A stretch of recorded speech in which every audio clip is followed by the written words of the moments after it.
Uh-oh. Yeah, okay. Oh my gosh.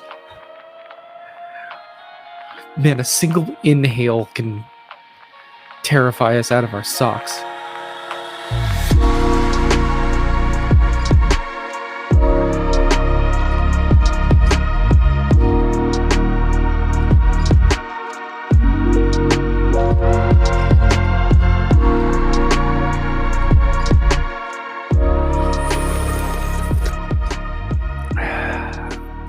Hello, and welcome to Coffee on Korriban.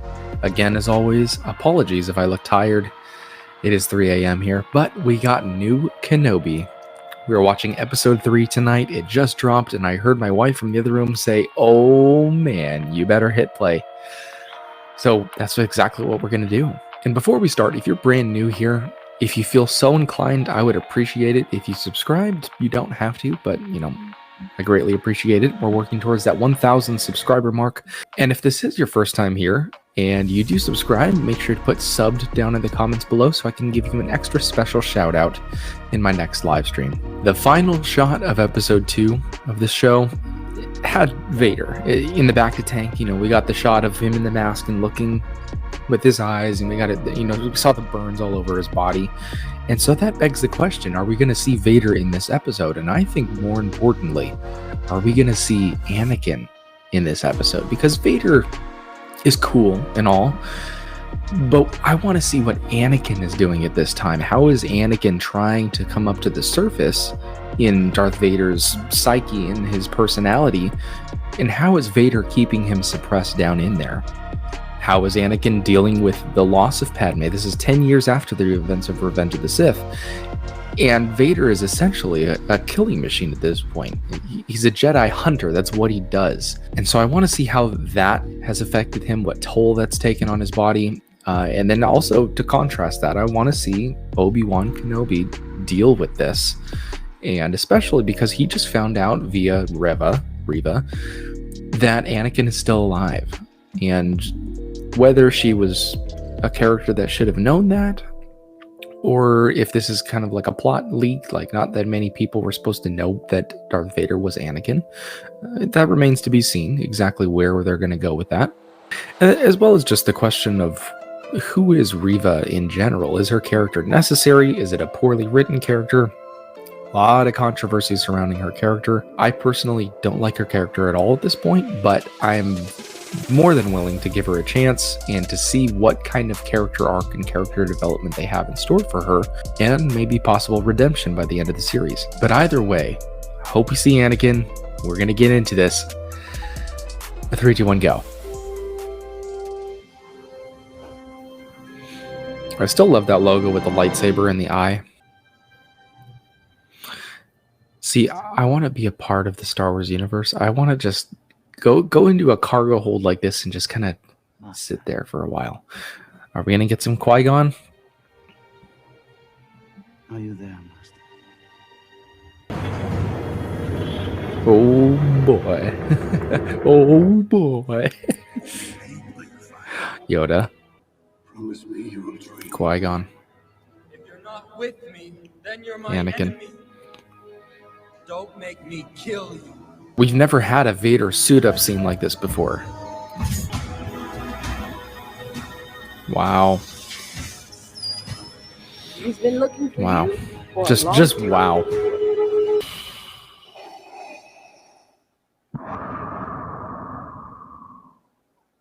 He's coming, Master. Oh my gosh, that's such an ominous line. Such a terrifying looking character. There's so many characters from the 70s and 80s that don't hold up today as far as how scary they are. Vader absolutely does. Is yours. Ooh, you get your power that you've wanted. Fail me. That was a weird look. She was just kind of like, To regret it. well, I guess he is Darth Vader. This is also what we wanted to see, was more of Vader's castle on Mustafar. This is great. This is great.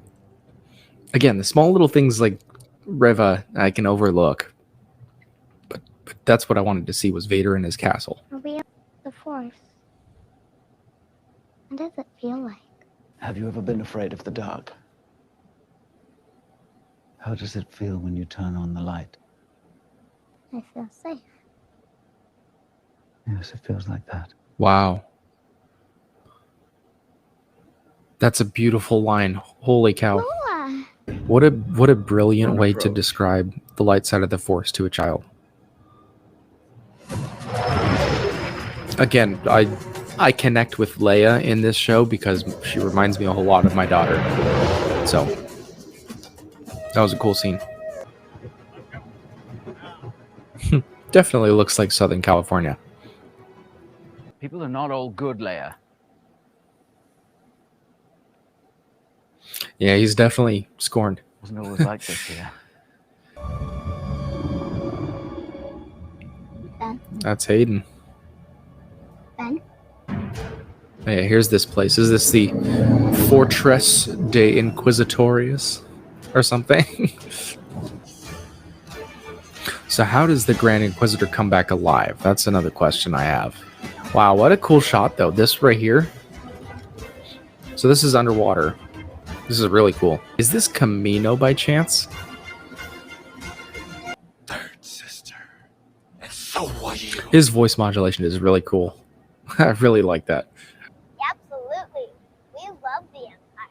Nice to meet like-minded folk. Nothing wrong with a little order, right?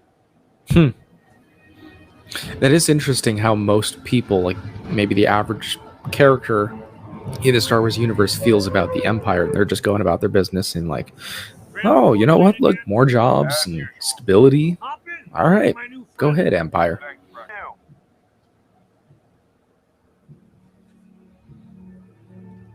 So scary because you can't read their emotions at all. You knew her. My real mother, didn't you?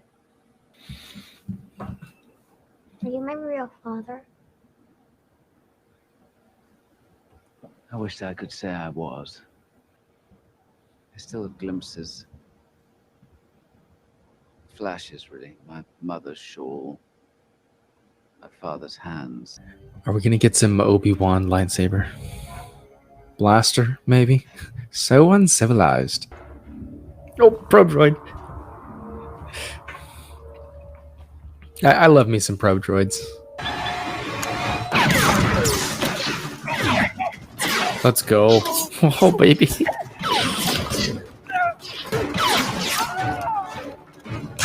Oh my gosh. Wow.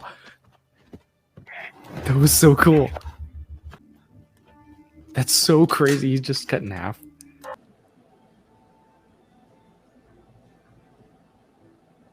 Right. Quinlan was here. Quinlan Voss, what? Helps now and again. Smuggling younglings. Man, we got a Quinlan Voss reference. That's so dope. I joined up when the Empire stood for something. By the time I realized what they really were, it was too late. Again, getting to see Obi-Wan Kenobi what did this anything. world is like for the It's average just person Ben is awesome. these days. Ben? Is he here? What is it? Is he here? Is he here? Oh, he's got to be here. A presence I haven't felt since. Uh-oh. Yeah, okay. Oh my gosh. Man, a single inhale can terrify us out of our socks. Dang, he's so terrifying.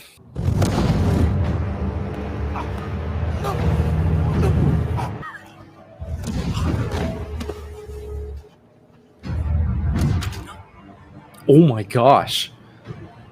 Oh my gosh. This is Vader. Oh.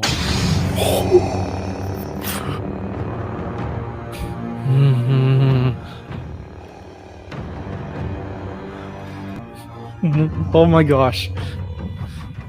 It's actually happening. You cannot run, Obi-Wan.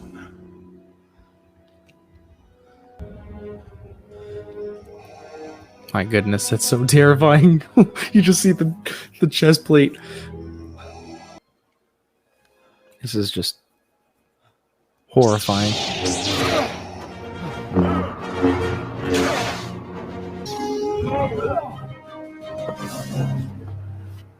I like that it seared the sand right there. Killed me when you had the chance. Read out some names, please. Read some names, please.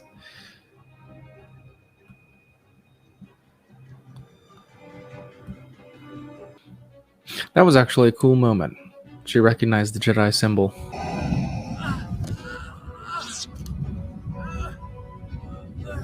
He's just too weak in the Force.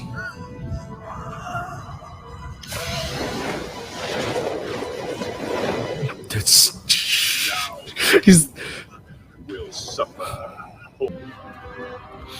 Darth Vader is the master of intimidation. Don't be afraid. Come closer. Be very Are afraid. you the one I'm supposed to meet? I'll take you from here. Tune in next week. Oh, baby. Well, that was Obi-Wan Kenobi, episode 3. And I gotta say, I really liked this episode. I thought the fight between Obi-Wan and Vader was a little lackluster.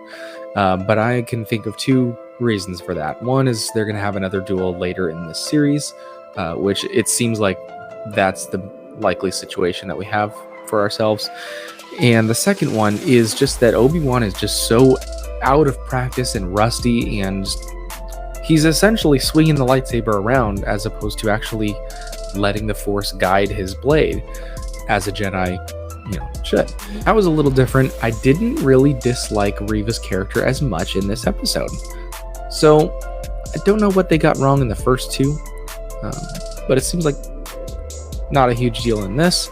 And there was a lot of really cool, insightful moments, like talking to, what was his name, Frick, trying to figure out, how do normal people feel about the Empire? And he's like, yeah, we could use a little order around here. And then also talking to the normal stormtroopers about, they're just going about their day. That's what I love about the Star Wars universe, is we get to see what people do as they just live out their normal lives. And how do people live, and where do they live? And what are their interests? What do they care about? So we got some really cool information on that. I really like the character of Leia in this. I think there's a lot of premonitions to who Leia is going to become in the future, in the original movies. Ewan McGregor is awesome, of course. Vader is terrifying, absolutely terrifying. And again, he's the master of intimidation. I mean, tipping the thing over, lighting it with his lightsaber, it's just terrifying. The shot of it looking up and the flames in his face was just so cool. So was this a 10 out of 10 episode? No, I don't think so. I really liked it. I'd say 8 out of 10. It was a good time. I had lots of fun. It was entertaining. Nothing egregious that stuck out to me as a Star Wars fan that made me feel disrespected. And we got some tidbits about how the world operates, as well as a Quinlan Vos reference, which is really cool. That's always welcome. I was begging for more names to be read out from the ones on the walls, but we just got Quinlan Vos, which in itself is really cool. But let me know how you liked this episode down in the comments below. And also, what do you think of the Vader Obi-Wan fight, or at least round 1, as it seems to be? Do you think that Obi-Wan is just too rusty in the Force, or do you think this is bad choreography? I don't know. It remains to be seen. We're only halfway through the series at this point. We still have 3 weeks left, and I'm really excited for it. There's nothing in this so far that is dashing my hopes on the rocks, but it's a good time. And like I said from the beginning of this series, I'm picking out whatever good I can out of this, and if then anything is not right up my alley, such as Reva in the first 2 episodes, I'll kind of not put too much weight behind that. If you've been here since the beginning of the video, I really appreciate your time. May the stash be with you, and I will see you wherever I happen to see you in the galaxy.